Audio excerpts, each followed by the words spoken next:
Welcome to my channel, or welcome back to my channel, looking at the art of Pokemon cards. I am apologizing for sounding a bit rough today because I'm very ill, but I wanted to make a video, if only to distract me from being very ill. And we're going to be talking today about what are my favorite arts from the new set, the latest set, which is Crimson Haze, which came out the end of March in 2024. And it's a tidy little set. Let me just bring the camera in, actually it's a little bit high.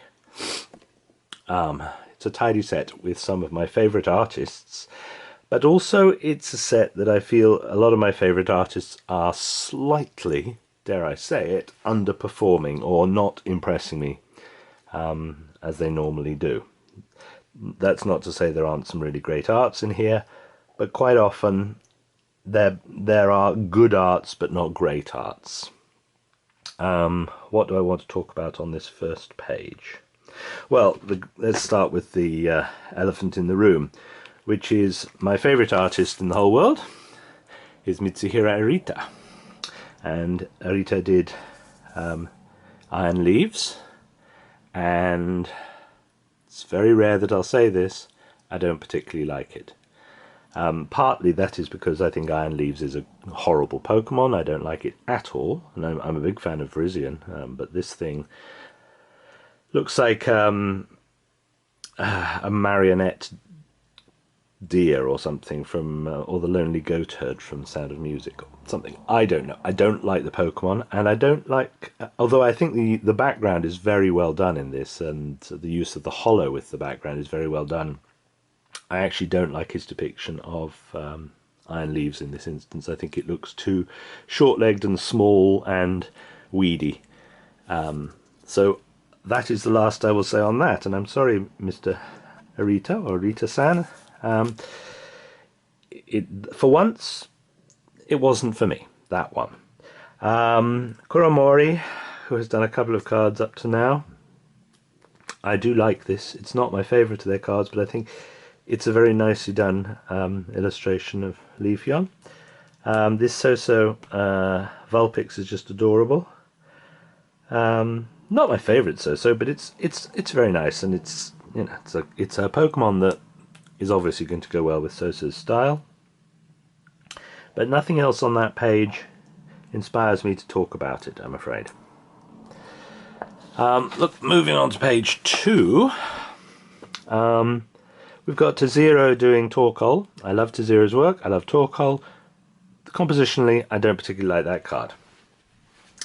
I'm not a huge fan of Jerky or Scav. Neither of them particularly do anything for me.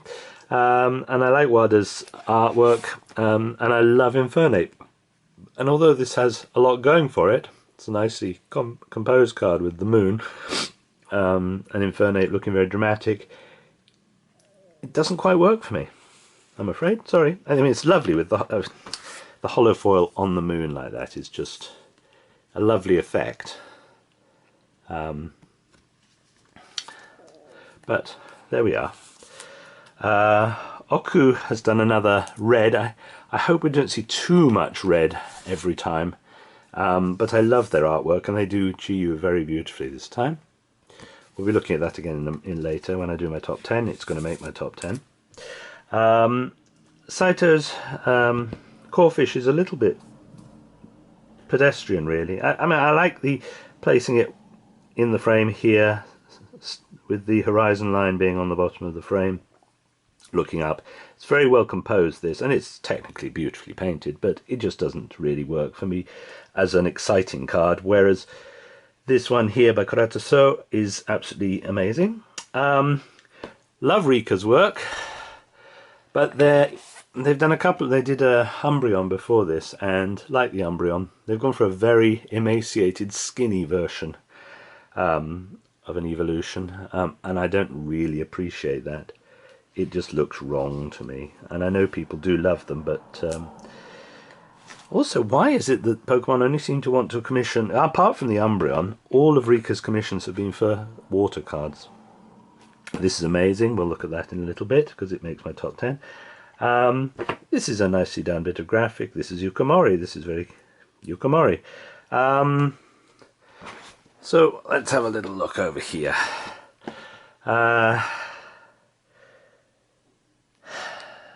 Minakai. I do like how they've started to develop this style with the pen strokes and the... Yeah, you've got it very obviously around these boulders and stuff. This real fluid pen strokes that they do now. They didn't used to illustrate like that before. I'm not a Shinji Kanda fan. The colours of this impressed me. We'll talk about that one in a little while. The Kawaii, this also suffers from being a Pokemon I really don't like the design of. Having two tails is just so ridiculously silly, and I love Suicune so much that it's an abomination to me, really. But there we are. Very competently done. Beautiful background on this Tadbolt, but Nishimona did this, and yeah, it could be a candidate for my top 10. Doesn't quite make it, probably because it's a Tadbulb and I don't like them. What do we got over here? Yeah, I didn't particularly like this Shina Nahara. I mean, I can appreciate how good it is, and I think she's an amazing artist. It just feels a little bit too inky and dark. And, you know, it's reminding me of the late period Yoshida stuff, that where he developed this style which was going into darkness and darker and darker. This doesn't quite work for me. It's very good, but it just doesn't quite work for me. Also, the whisker, I like the tones of this, the way they've done this very sort of faded tones on the Hisui and Growlithe. Growlithe. But it doesn't feel like it's actually jumping to me. It feels like it's just sort of with its legs stuck there, floating in the air. It doesn't have that sense of movement that I'd want in that card. Right, this one had me on the fence. This is Akira Egawa, who I don't particularly like, ever. And yet, I've got to hand it to her. She's painted that beautifully, and not necessarily the nose pass, but the background is a great piece of artwork. Yeah, so it's not going to make my top 10, but it was very close. It's a very good card. Let's have a look. Yeah, Satoma, who I'm a huge fan of. This is probably my least favourite Satoma card so far, although it's very good.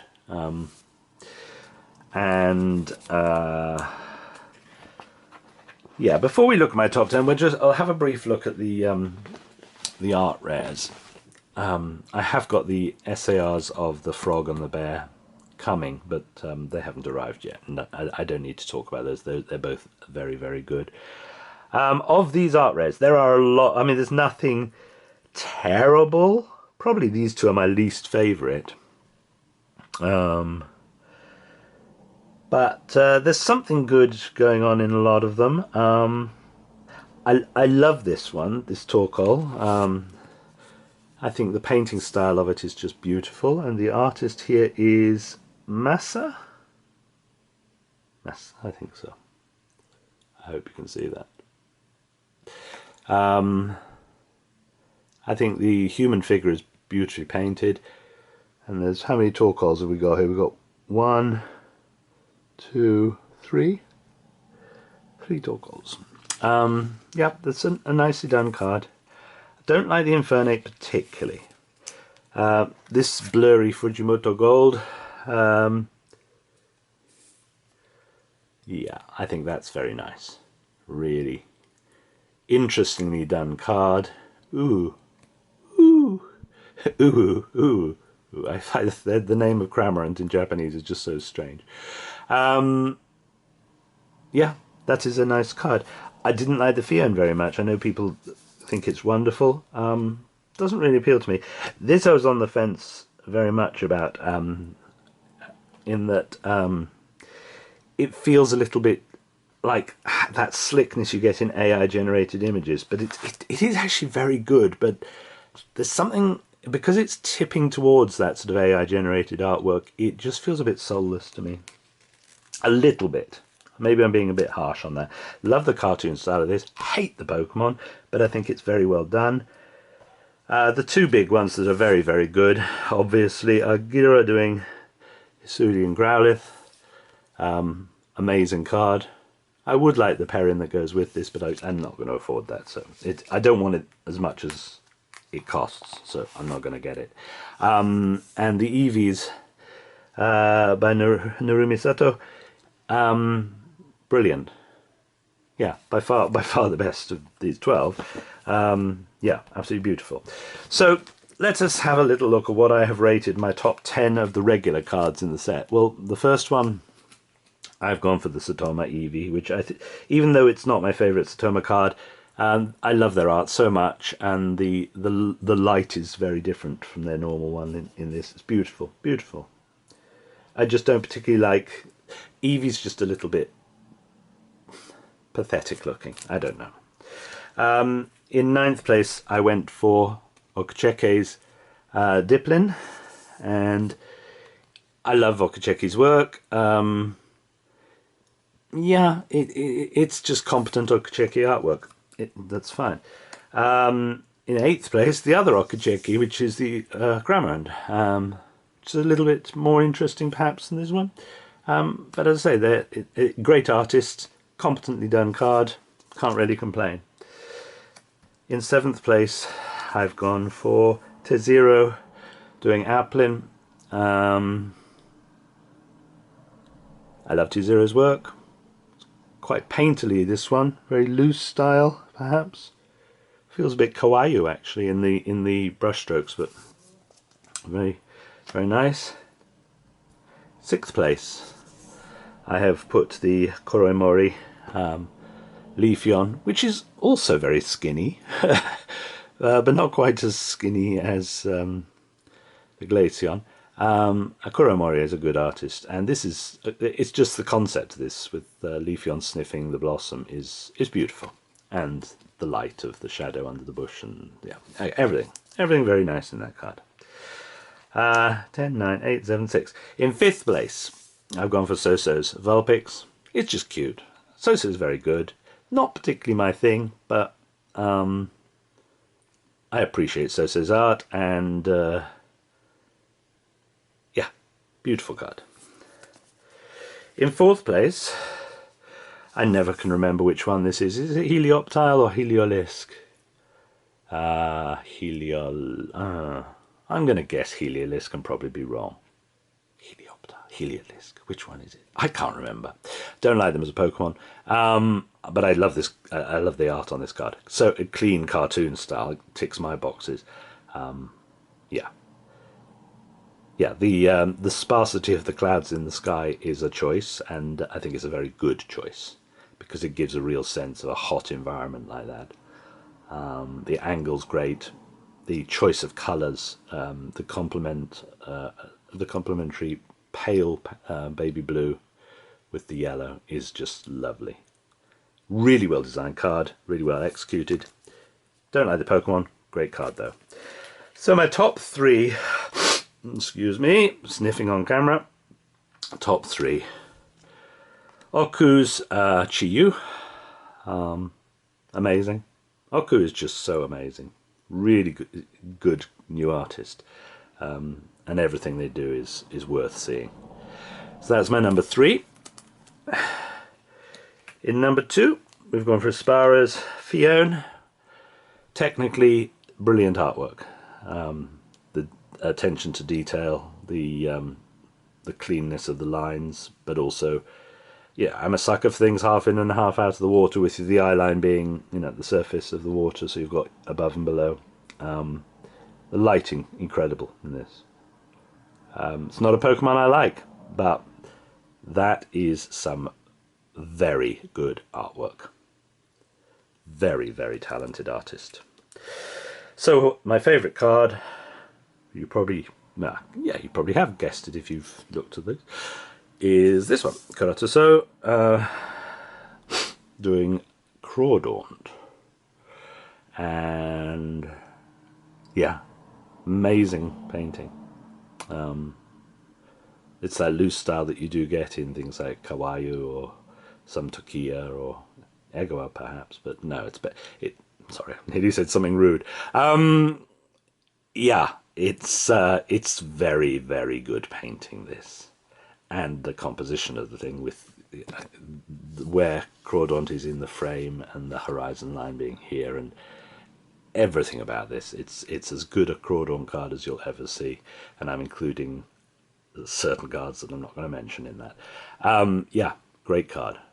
So that is my favourite card from this set. Overall, a solid set.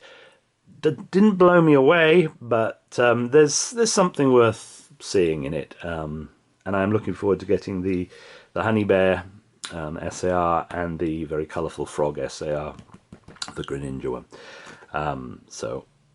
And that's probably the last two cards I'll get from this set. I'm not going to crack and get the Perrin one, but that'll be this set finished for me. So hope that was of interest to somebody. And again, sorry for sounding so rough, because I am so rough.